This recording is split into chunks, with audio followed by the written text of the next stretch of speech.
I'm happy to announce next Marlene MacCallum, who lives in Prince Edward County, Ontario. She's an honorary research professor of the Visual Arts program of Grenfell Campus Memorial University. Her bookworks emphasize visual phenomena, building on her practice as a print artist, but also include writing and interactive digital formats. Consistent is the attention to poetic potential of strangely familiar occurrences within daily life. Her current research focuses on honing a relation-based versus extractive approach to art making. Welcome. I'm very grateful to be here. Thank all the organizers and the people who are making this happen, my colleagues for sharing their work, and you for your presence, those of you that are in the room and those that are online. I'll show my process in shaping and making 8 different bookworks. In each case, I will focus, is it okay? In each case, I will focus on a different aspect, either how I evolve bookworks using maquettes, how I print or bind the work, or why the book was the right content for the concepts. I was very fortunate to live in Corner Brook from 1990 to 2016, where I was part of the Visual Arts program of Grenfell Campus Memorial University. I taught printmaking primarily, but also drawing, photography, and book arts. Corner Brook's, I'm sorry, there's a real echo for me, but is it okay for you? Okay. Corner Brook's townside area was built because of the establishment of what was then the largest pulp and paper mill in the world. I lived in townside, and you see the very edge of it at the bottom left corner of this image. Townsite was constructed between 1924 to 34, when 150 homes were built to house the management and skilled labor of the new mill. By 1960s, many of these homes had filled with newcomers like myself, with no direct connection to the mill. The Townsite House bookwork was a response to living in one of the 4 different house models. I photographed in 5 homes, all the same model as the one my partner, David Morrish, and I lived in. In making this work, I wanted to create a visual equivalence of the uncanny experience of being in homes that are the same, yet not the same as mine. I was looking for a structure that could echo one thing sliding into another. My friend and book arts colleague, Tara Bryan, who sadly died in 2020, had shown me alternative hinging and folding structures. The Jacob's ladder operates by flipping and revealing each succeeding image. This notion had great potential, but when I made this, it didn't work.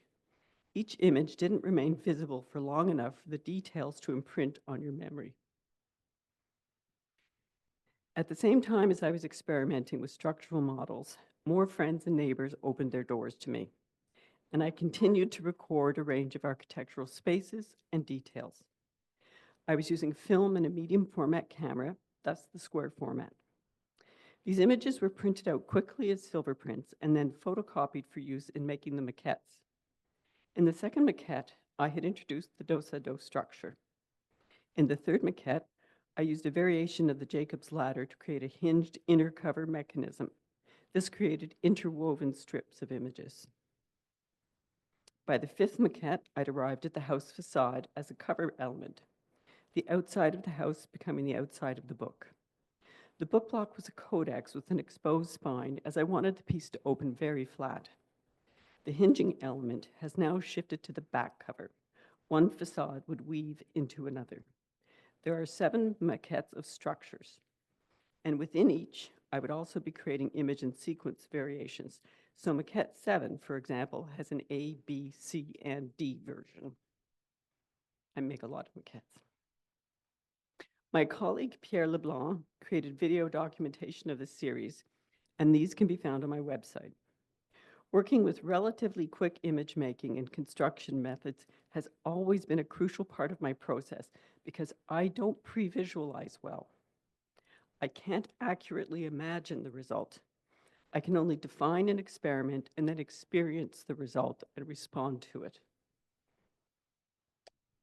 Once I've arrived at a final structure and selected the images and text and resolved the sequence, I make the print matrices and construct prototypes.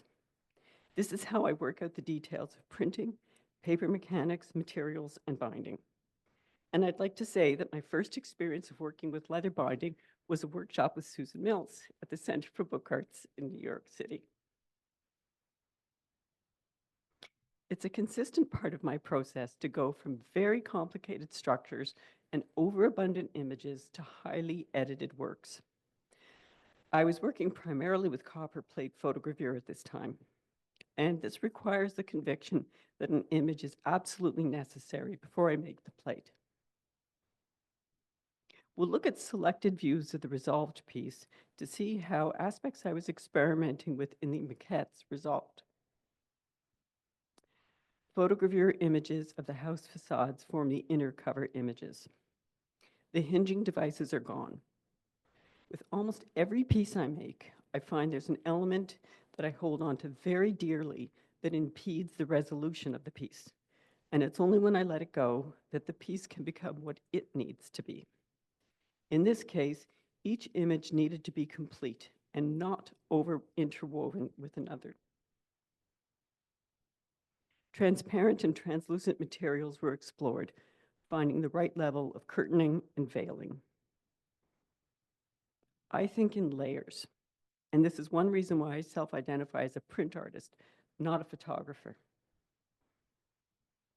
While the homes I visited varied from highly renovated to original construction, certain skeletal elements would persist and meet me as I entered each space. The viewer can interact with the layers, turning the transparent lith film. This resolved what I was exploring with the Jacob's ladder. Registering images from one page to the other gives the viewer agency. You participate in building the image. Sometimes a simple comparison is offered. Within each house model, there were multiple variations, and one of these was a mirroring of the spaces. I come to the practice of making bookworks from a base in printmaking, with an emphasis on the visible world and the process of visual perception. But text also enters my practice. I'm always seeking a way to make the text element a visual material experience. As we near the end of the piece, we leave the house and look back. The left-hand image is a direct gravure. A series of words is written, erased, rewritten, creating a palimpsest, just as each inhabitant would modify and change the homes. During the research process, I accessed the architectural plans and was given permission to include this. The public nature of the townsite house and the private interpretation of the evolution of the interiors is a way of contributing to the history of the place. The back cover shows facades show a 90-degree variation. I thank David Morse for making the large format negatives used for these facades. This work happened because of the generosity of many people and the Canada Council for the Arts. Over the next years, I gained access to more homes. I also started to explore the implications of digital technologies in creating photogravures. I was fortunate to receive a SSHRC grant for this research, along with Pierre and David as my co-applicants. I had a steep learning curve. Prior to this, my use of computers was limited to email and Word documents. I would give myself very focused tasks, such as exploring layering of imagery via digital software and gaining printing control with an inkjet printer. This work presents 24 images of townsite windows grouped into two distinct sequences. The structure is a dos-a-dos, and each side offers a different visual metaphor for memory.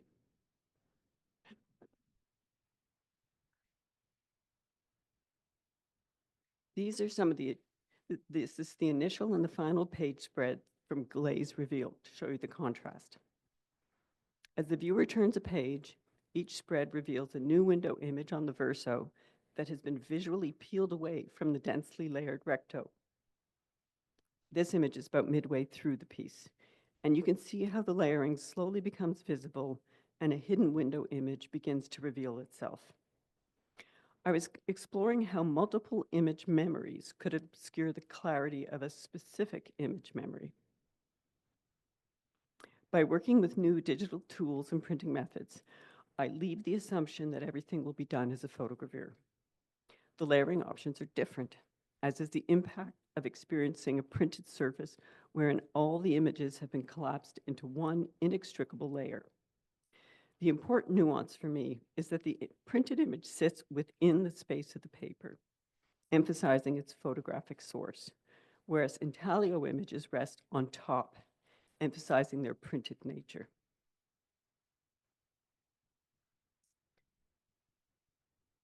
Corner is the final piece in this series of works inspired by living in Corner Brook's townside area. Having grown up in a suburban housing development in Montreal, my earliest memory of home is that of living in a space that is reminiscent of my neighbors. Living in townside, I revisited that uncanny experience. The book block is slipped into a pocketed cover. While it normally stays nested within the cover, it can be removed. The accordion structure is held closed by sewing that bridges across the spine. This sewing can be undone if the piece needs to be expanded and then resewn. Each page spread is a single image, an uninterrupted surface, and the gutter of each image corresponds to an architectural intersection of planes of walls. The architecture of the imagery forms an interplay with the architecture of the book. The visual phenomena parallel the tactile, physical nature of the piece. And just to say, this is how I think. So these letters were actually printed, cut out, and pasted to my studio wall. The images lead the viewer through domestic spaces, starting with sparsely furnished entrances and gradually moving into more densely filled and layered living spaces. The project also explores the paradoxical phenomena of conformity and individualization that occurs in a company town. The visual record made evident the consistency imposed by the architecture and the personalized touches introduced by each occupant. It also raised the question, who was permitted to occupy these homes? The mill determined access. The homes were used exclusively by management and skilled laborers, and only those of Christian faith. All others were left to find their own shelter. When I visited these homes, I was very aware of the personalized differences between each space and my home. But the photographic evidence revealed the architectural persistence, how shallow our impression was on the space. Our presence was as fleeting as the newsprint that caused them to be built. The use of photogravure gives visual consistency to the printed photographic record and raises the question, is this one home or many? Are the images concurrent or do they span time? The integration of ink and paper create a tactile and physical presence while simultaneously evoking a state of photographic memory. The book offers open-ended time to the viewer. They choose how fast or slow the time of the image will pass. Each page spread cradles an unoccupied space, charged with implied conversations between absent inhabitants. Again, this work could only come into being through the generosity of friends, neighbors, colleagues, and the support of Shirk. Tea ceremonies is an example of collaboration, a different kind of collaboration, and I'll discuss how this informed my approach to the design and printing. The piece began with Matthew Hollett's text, and I then created an image response and designed the book layout and structure. This work celebrates everyday rituals and small ceremonies, and I wanted this perspective to imbue every aspect of the work. When I sent Matthew initial ideas and image text possibilities, he responded he felt it was important that the text and images should occupy separate spaces and not compete visually with each other. Since my first thoughts was to layer everything, I had to reconsider. But I wanted the text to be image-like, so I came up with a printing approach wherein it would have a visual as well as a text impact. I conceived of the work as a four-part entity: text, images, tea stains, and folded paper. I made tea stains, I photographed them, and then created photolithoplates. That was the first printed element. I created a series of images for photogravure plates. I hand-set each block of text. When the text first appears, it's printed in a dark brown ink.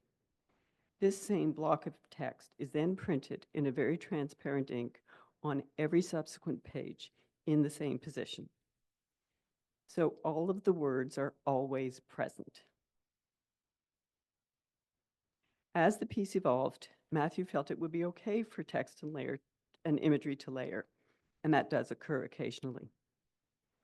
On the pages where photogravures were included, they were printed prior to the letterpress so that the embossment of the text would remain. The text has been making its way slowly down the page, much like the slanting light rays. The text returns to the top, and that process of layering continues. The buildup of letters creates its own stain pattern, much like the tea. The image on the left is a photopolymer gravure. I had been teaching this process in my classes, but this was the first time I used it in my work, and also the first time color became a significant element. Polymer plates have the benefit that they do not adversely affect intaglio ink while wiping.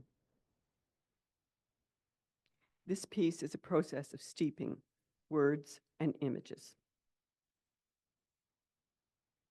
Matthew and I wanted the piece to manifest repetition and sequence. The layered text creates a parallel to the way everyday activities leave residue. The tea stain images become stronger over the course of the piece. I printed tea ceremonies in Corner Brook and brought the sheets with me when I moved to Ontario. Binding the work was the first creative process that happened in my new home.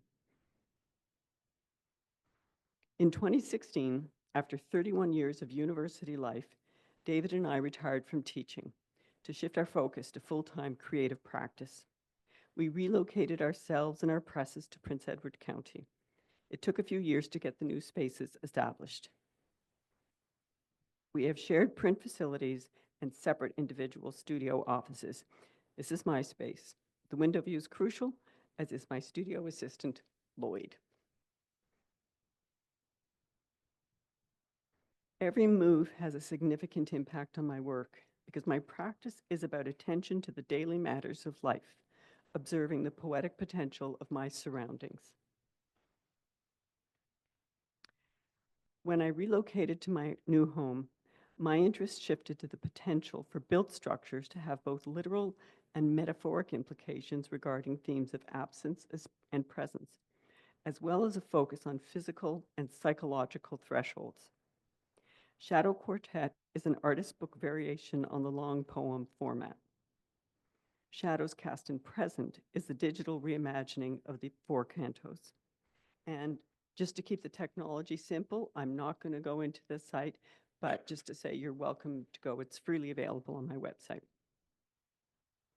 I'm grateful to the Canada Council for the Arts for support of this project, and to Matthew Hollett and David Morrish, my creative collaborators. When we moved, there was a period of almost 2 years without access to my print presses. This, in combination with the reality of a new environment, prompted different work.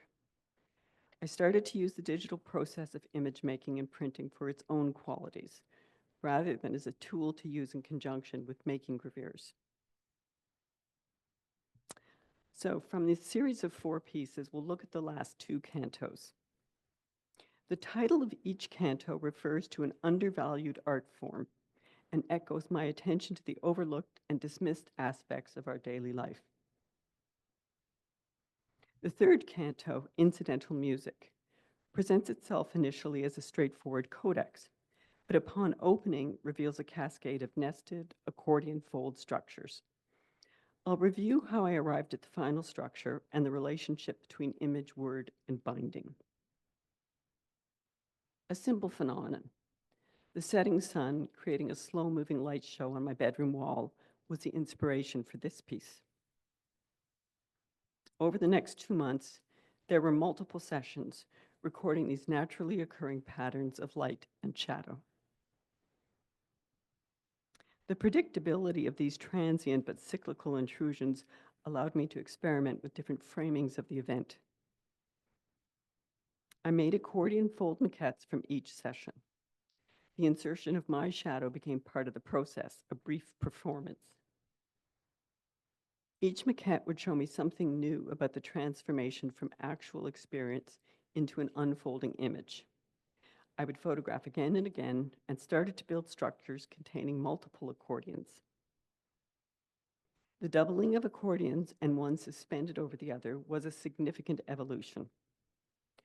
I was also writing in response to this visual experience and exploring ways of integrating text into the images. Initially, it was completely unsuccessful. But my instincts told me that the key to this piece was the relationship between the image sequence, the poems, and the physical nature of the accordion fold. To shift my thinking, I looked to musical structures. Thinking about rhythm and repetition brought me to ostinato, or the use of repeated rhythmic or melodic patterns. Wikipedia brought me to an analysis of Stravinsky's 3 pieces for string quartet, where each instrument follows its own pattern. They overlap, but are never forced to coincide. From that point on, I allowed each component, image, poems, folded structure, to exist independently and to play out their own rhythmic logic and integrity. The components complement each other by their shared manifestations of transition. The poem is a variation on the villanelle and cycles through psychological states. It's handset letterpress and rests within the base of the text accordion.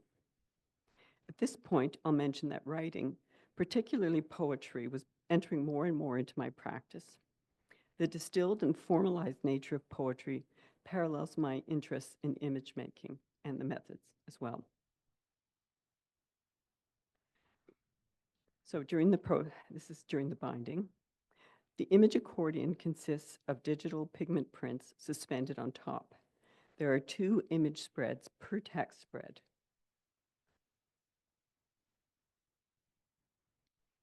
Incidental music is the music that forms a bridge or interlude from one significant musical event to the next. In making this work, I strove to underline how crucial the transitional experience is, more than the destination. The experience of the bookwork initially gives prominence to the visual component. The multiple sessions of documenting were edited to this sequence of 12 images.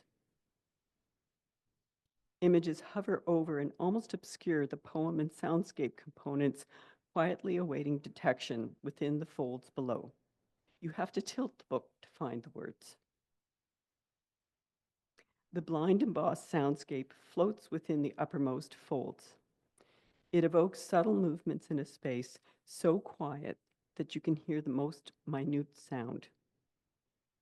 Music is composed of sound and time. A bookwork is composed of materiality and time. Sound can be evoked through the words. Travelogue is the 4th and final canto of the Shadow Quartet. This piece evolved very differently from incidental music. It started in late 2019, but was primarily created during the COVID pandemic, which was a fitting context to explore my long-standing ambivalence towards travel. The format of the piece provides a relatively straightforward pairing of images and words, but incorporates some subtle but significant ruptures of half pages that form and bisect poems. The piece integrates my images of household and house-like elements and my poetry into a codex structure. The simpler structure was necessary due to the complex content. This is a travel monologue about 2 parallel and unavoidable journeys.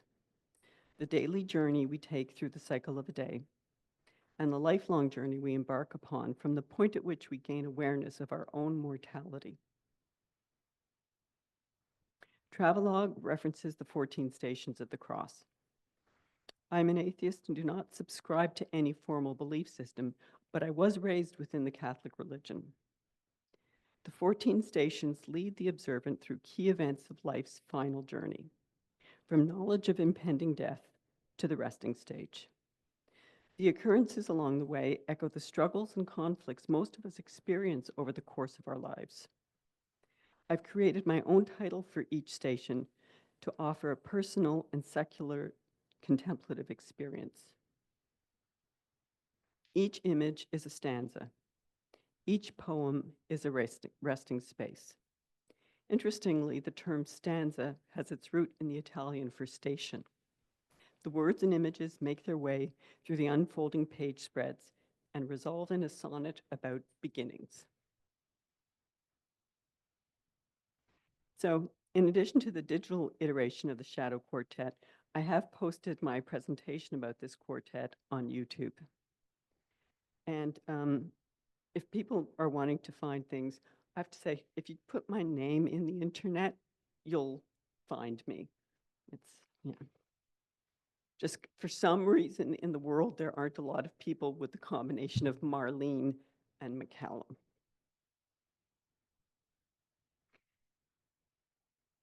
I live on the traditional lands of the Anishinaabe, Haudenosaunee, and Huron-Wendat people, and adjacent to the Gunungahaga community of Tyendinaga. So the next two projects I will present are a result of being a visitor to the edge of Lake Ontario. And I'd also like to acknowledge the Mississaugas of the Credit First Nation, the current treaty holders of the Dish with One Spoon Bell Covenant, and the ongoing importance of this agreement to share the territory and protect the land. I always get emotional about this around the Great Lakes.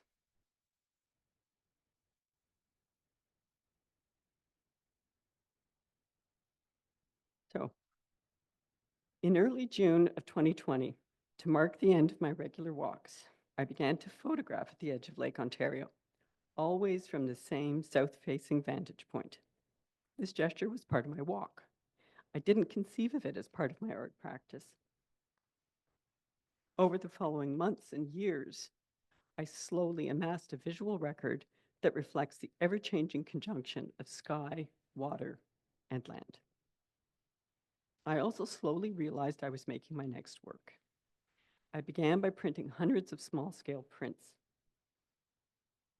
And I was taking online binding courses, including sewn board binding and drum leaf binding with Karen Hammer. I'm always learning new binding techniques. Usually, I learn how to bind in response to a structure that's been developed in a maquette, but in this case, I learned the materials and mechanics first. I worked on two projects concurrently. One of them, Where Steps Stop, is a 4-volume piece using multiple print technologies. The 4 drum leaf volumes are held in a slipcase. I thank Julie Chen of Flying Fish Press for her generous sharing of slipcase, wrapper, and box making techniques. Where Steps Stop is about arrival and meeting the visual convergence of water, sky, and ground. This piece is also about the nature of printing, how the record of an ephemeral situation is transformed to become a fixed printed object. In discussing this project, I'll focus on how they're printed. So the first volume, When Water Colors, is a visual experience revealing the radically distinct color realities of the lake's edge as summer shifts to fall, and it's printed on our inkjet printer.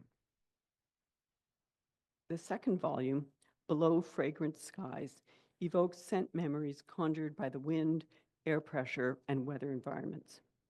The overlay of words both identifies cloud formations and suggests the invisible, subtle smells in the space. The text is letterpress printed in subtle ink on top of digital pigment prints. Words are pressed into the paper surface and hover amidst images of sky and cloud.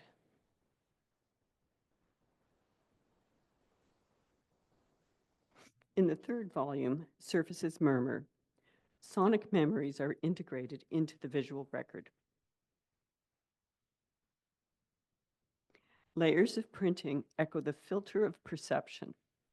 The represented space is seen through the subtle veil of thought. A photopolymer gravure is printed over a digital pigment print. I had originally hand-set these phrases in a much smaller typeface, but the words became lost. Once I arrived at this method, I was satisfied with the balance of the relationship. This results in a work where the colored pigment ink sink into the paper surface and the black intaglio ink rests on top.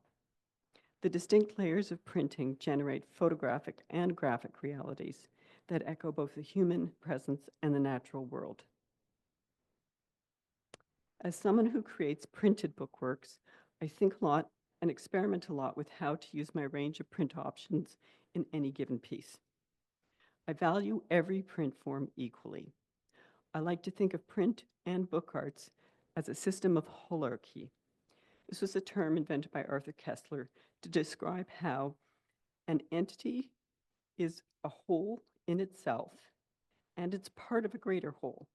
And the greater whole only exists because of the parts. So this is going to be a little bit technical, but I thought I would show you how I make the steps for making these prints. I begin with the source image and layer the text, being sure to keep that as a separate layer. I expand the canvas and add target registration marks, and the file is saved as a source. I delete the text layer, change the image mode to CMYK, then split the separations. The software generates the 4 grayscale files. And what I'm showing you here is the next step. I take each of the individual color separation layers, change them back to RGB mode, use color fill, and screen them with their respective color. So when I told you I think in layers, I really meant it. So I build the digital pigment print by layering the cyan, magenta, and yellow layers together. And at this point in the process, you can deviate from the standardized colors and layering densities. You don't have to be obedient to what the process wants to do with separations and assembling. I mean, I've followed it fairly closely here, but you can change it. It's an opportunity to evolve the image and the color. The software will register the layers, but I also use the registration targets to confirm the alignment. Now I work on the imagery for the photopolymer gravure. I start with the K or the black layer. I reopen my source file that has the text layer, drag that back in, and I intensify the tonalities in the image using the channel mixer adjustment and the various filter options. The possibilities for adjusting and evolving this layer are also open-ended. I'm skipping the stages of making the plate, but the short version is that the previous image is printed out on a Pictorico transparency media. I hole punch the positive and the plate together, establishing the registration. The plate is then exposed and developed. And now what you see here is the inked and wiped plate. I've also printed out the digital image, and I use, in this case, Aya paper. I lay the positive used to make the polymer plate on top, make sure everything is precisely aligned, and then I attach thin aluminum strips that have been hole punched to the print. I remove the transparency, flip the print over, and register it to the inked polymer plate. And I cannot overemphasize the importance of removing the pins before you print. A couple of key printing factors. The grain of the paper is running parallel to the grain or to the direction that the press bed moves. So that's to reduce stretching, paper stretching. Also, I'm printing dry. Fine art inkjet papers have a coating that is receptive to ink. So the paper I'm using, Aya, is made of pulp and hemp, and it has strong but soft fibers. And much to my surprise, these papers will provide a very rich intaglio printing without soaking, especially when there's an inkjet underprinting. I'm also working on other ways to register that do not require the use of pins, and I'm creating 2-plate polymer plates. So this image shows the gravure over the inkjet print on the left to give you a comparison to what the image would look like if I had printed it solely as a digital print. I don't discuss the 4th volume here today, but documentation of this is available online, as is a presentation I did about the photomechanical process as a poetic craft. So I'll conclude with the second Lake's Edge project, Sleepwalk. While doing the online sewn board binding workshop with Karen, I made the first few models using images from the Lake's Edge. The structures consisted primarily of nested folios in sections. When Karen asked us to prepare the section for the sewn board binding with sewn-in wrapper, I'd been inspired by the way the wrapper folded around. So I deviated from the standard format and created sections that each contained one accordion. So this form became the essential structure for Sleepwalk. But it took me a while to get there. My presentation about the research, inspirations, and making can be found online. The book changes its shape as we interact with it. It unfolds, and only a bookwork can do this. The shape-shifting nature of the book is right for the shape-shifting nature of the environment. Through the course of my repeated walks, my conception of this vast lake as a fixed entity was transformed into a realization of the mutability, vulnerability, and adaptability of this environment.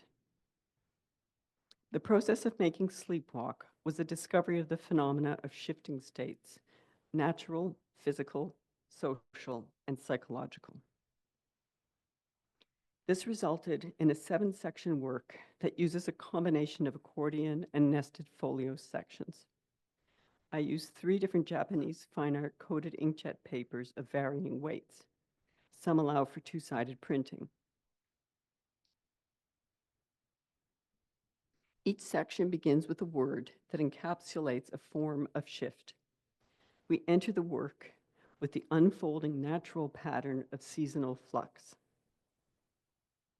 Throughout the work, 2 forms of time are present. The diachronic time of ritualized movement through the book, and the synchronic time of each page. The accordions are printed on a 75-gram Asuka paper.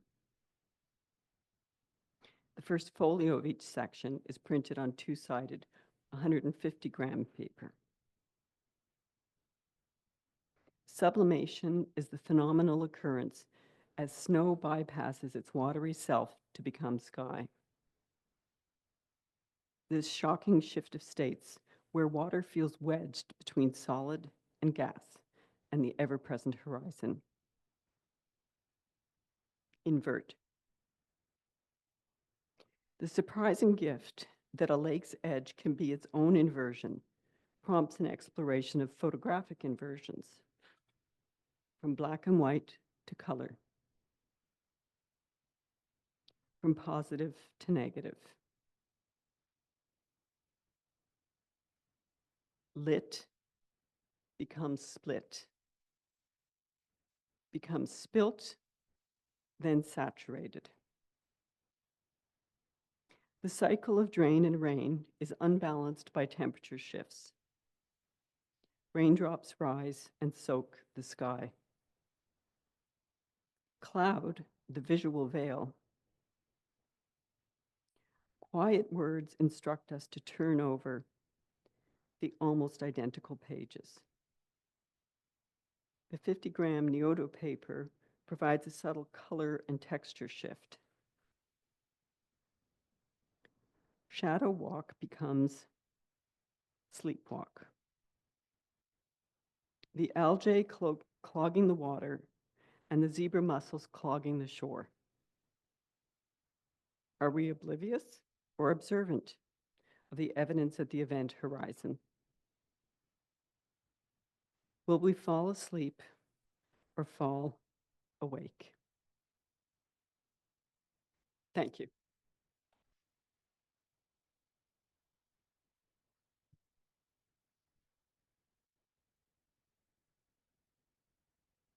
Great, Marlene, that was wonderful. Thank you. Now it's open for some questions.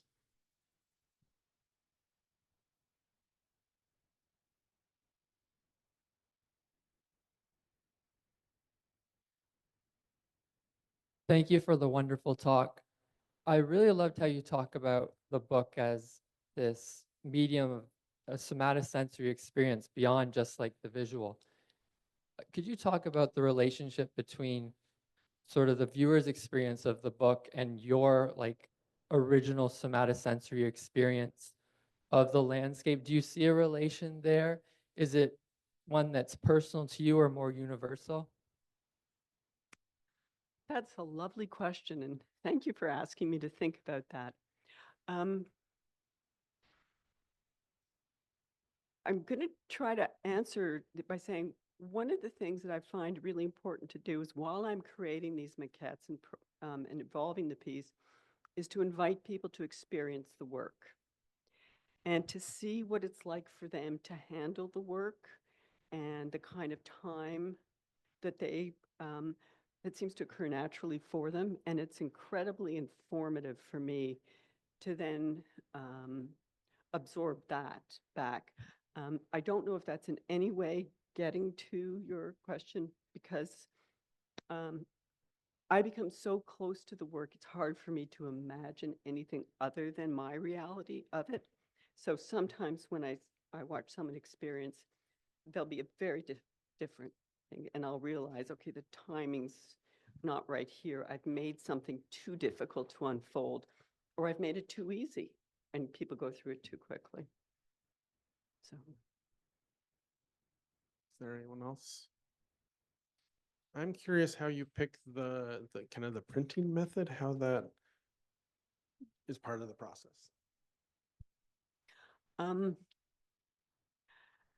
Having spent like my undergraduate and graduate work was focused on print, and I've worked with pretty much every kind of print technology or taught it.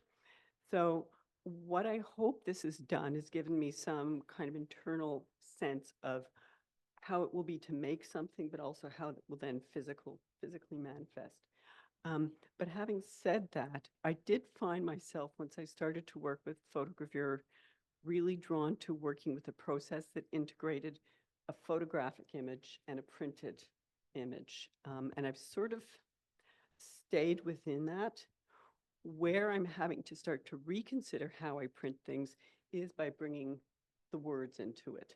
And that's really making me think a lot more about that presence, because I'm conceiving of the words as being to try to manifest this physical presence in the space. None of these images are unmediated. They are the presence. So it's a really good thing that you're it's very timely, because right now I am wondering, like, how should I be printing the text? What other ways are they to work with groups? So, yeah. Great, thank you. Is there anyone else? Oh,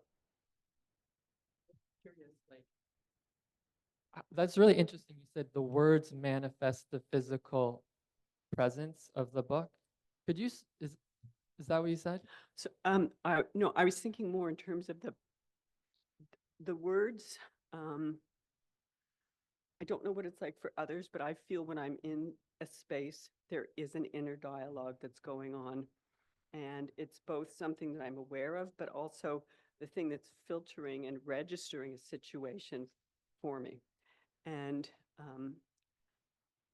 so it was more in that way that I was. Yes, yeah. And acknowledging that it's not an unmediated experience. I make no attempt.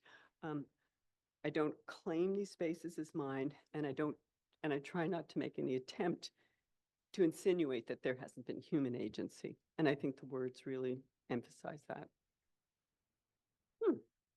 Such good questions. I tend to think that I am, that the visible world is what predominantly affects me. And that I'm particularly taken when something in the visible world strikes me because I can't explain it, because it doesn't come into language. It's not explicable. And so there'll be odd things happening. And then right away, there is language. So, yeah. So I'm, much as I mentioned about this idea of the holarchy, which is the holons, Holon, I'm trying to find a way for the image and the word to be equally important, to not have a hierarchy. Yeah. But I do have to be honest and say, I think I come from a very visible, visual world. Yeah. Okay, I have one from online from David Scott Armstrong. I was struck earlier today by George's work, which uses the book form as a kind of narrative unfolding or image stories. Your book works, Marlene, also unfold as books do, though the pace of both the content and the viewer, but through a sensibility of poetics. Can you talk about poetics more? And if you see poetic engagement is a way of shaping your books? Okay. Thank you, David, out there. Yes, I like to think about the etymology of words. In fact, when I look up a word, the very first thing I do is look up the etymology of the word. And the word poetic in poetry is embedded in the idea of to make or to create. So I think of poetics as being about making.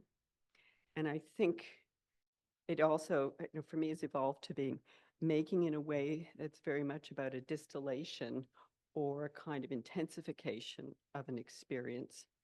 So so what I do is I edit a lot. And I think that's related to it. So I build and I edit. And I think that brings time into it.